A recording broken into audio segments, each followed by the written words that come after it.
Hello everyone. तो हमारा analysis शुरू करने के पहले ये फ्लोपो बिजनेस न्यूज़लेटर है। इसी न्यूज़लेटर से हम आजकल अपने सारे एनालिसिस करते हैं और बहुत ही हाई क्वालिटी न्यूज़लेटर है। हमारे जो लेटेस्ट वीडियोस में जो आप डॉक्यूमेंटेशन देखते हैं वो यही लोग बनाते हैं। अगर आप लोग एफर्ट कर सकते हैं तो ज़रूर ले लीजिएगा, बहुत अच्छा न्यूज़लेटर है। चलिए तो फिर शुरू करते हैं। तो फिर अभी अपन डिस्कस करने वाले हैं माजदा लिमिटेड को। इनके ऊपर फ्लोपो बिजनेस न्यूज़लेटर ने एक रिपोर्ट निकाली है और समझते हैं क्या है क्या नहीं है। और रेड फ्लैग रिपोर्ट है, अगर आपको अच्छी लगे रिपोर्ट तो ज़रूर, अगर आप परचेज कर सकते हैं तो इनका न्यूज़लेटर परचेज कीजिएगा। बहुत अच्छा न्यूज़लेटर है, हमारे ओपिनियन में देश के बेस्ट एनालिसिस न्यूज़लेटर्स में से एक है। सिंपल टू रीड है और रिटेलर्स के लिए काफ़ी अच्छा है। चलिए तो क्या करते हैं ये लोग, नीश इंटरसेक्शन में काम करते हैं, इंजीनियरिंग गुड्स और फूड प्रोसेसिंग में। While it maintained debt-free status, several underlying patterns shows the growth trap scenario where stability masks the lack of forward momentum। इस बारे में इन्होंने क्लियर कट बोला है कि फॉरवर्ड मोमेंटम में दिक्कत हो सकती है। अब द ग्रोथ स्टैग्नेशन ट्रैप। तो इसमें क्या है, प्राइमरली रेड फ्लैग क्या है, एनेमिक रेवेन्यू ट्रेजेक्ट्री।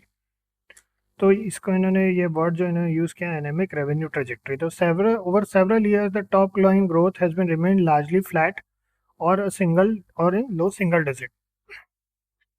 फिर इसमें है, तो अब इसमें टॉप लाइन ग्रोथ जो है वो लो सिंगल डिजिट में है, trailing both its industry peers and broader market benchmark suggest the structural deficit in the company's ability to scale the operation. तो कंपनी अपने ऑपरेशंस को स्केल करने में दिक्कत जा रही है। Quality of earning and cash flow disconnect है यहाँ पर।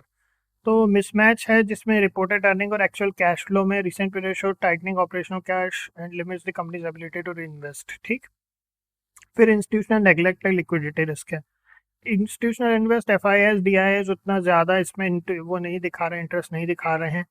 और उसके बाद फिर लिक्विडिटी रिस्क है, हाई वॉलेटिलिटी है, एग्जिट रिस्क भी है। इसी कारण हाई वॉलेटिलिटी होती है तो उससे क्या होता है, difficulty in selling large position liquidate करना कठिन हो जाता है। ठीक। फिर आ जाता है सेगमेंट कंसंट्रेशन है, सिक्लिकलिटी। तो dual nature of the business, engineering food product, lack of strategic focus नहीं है बोल रहे हैं कंपनी में। Vulnerable to economic downturns है। Simultaneously, food division faces intense competition with larger and more organized players. Why investors should be cautious? Persistent market underperformance. So सबसे पहले हो जाता है company, the stock has consistently failed to keep pace with the broader equity indices. Even during the periods market-wide rallies, the company has often delivered negative or stagnant returns.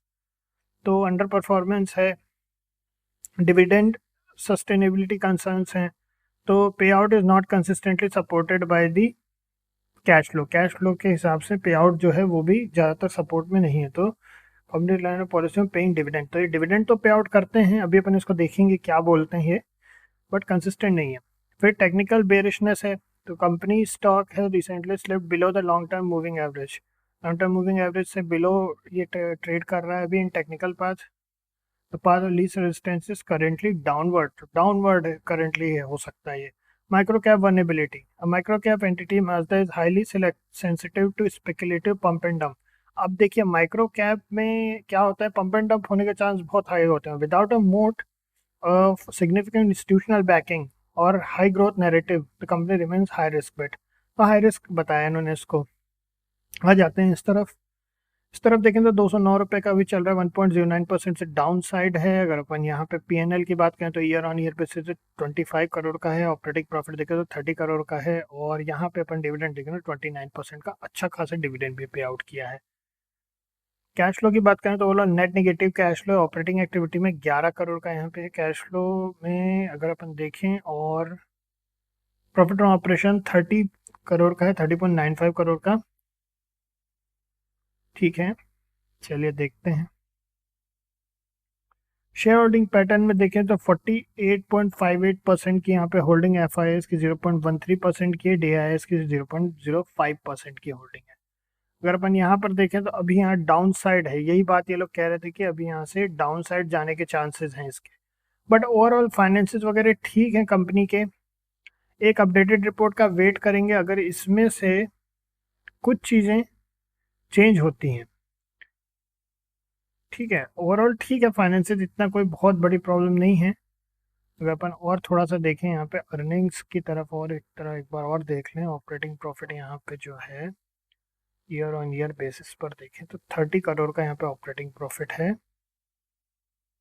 Net profit 25 crore का है, और cash flow की बात करें तो net positive cash flow तो नहीं है, नेट नेगेटिव कैश फ्लो है -5 करोड़ का। 11 करोड़ का कैश फ्लो ऑपरेटिंग एक्टिविटी है। ठीक है, कंपनी ओवरऑल ठीक है। अगर होल्डिंग की बात करें तो प्रमोटर भी अपनी होल्डिंग बढ़ा रहे हैं। एफ अगर डी की अगर अपन बात करें तो एफ ने अपनी होल्डिंग थोड़ी कम की, डी ने अपनी होल्डिंग स्टेबल रखी है। तो कंपनी को थोड़ा सा एक अपॉर्चुनिटी इसमें मिल सकती है आगे चल करके, बट अभी चूंकि ये डाउन साइड पर है तो अभी हम इसमें थोड़ा सा केयरफुल ही रहेंगे। लेकिन ये है कि इट लुक्स प्रॉमिसिंग। एक अपडेटेड रिपोर्ट आने का वेट करते हैं, अगर मान लीजिए इसमें कुछ पॉजिटिव चीज़ें ये बताते हैं then we will consider. But overall अभी कंपनी ठीक है हमारे ओपिनियन में, इतना कुछ खास बहुत बुरी चीज़ नहीं हो रही है, क्योंकि प्रमोटर्स ने अपना फेथ बनाकर रखा हुआ है। तो हम भी एक देखना चाहेंगे कि क्या होता है आगे। ठीक है, तो लेट्स सी।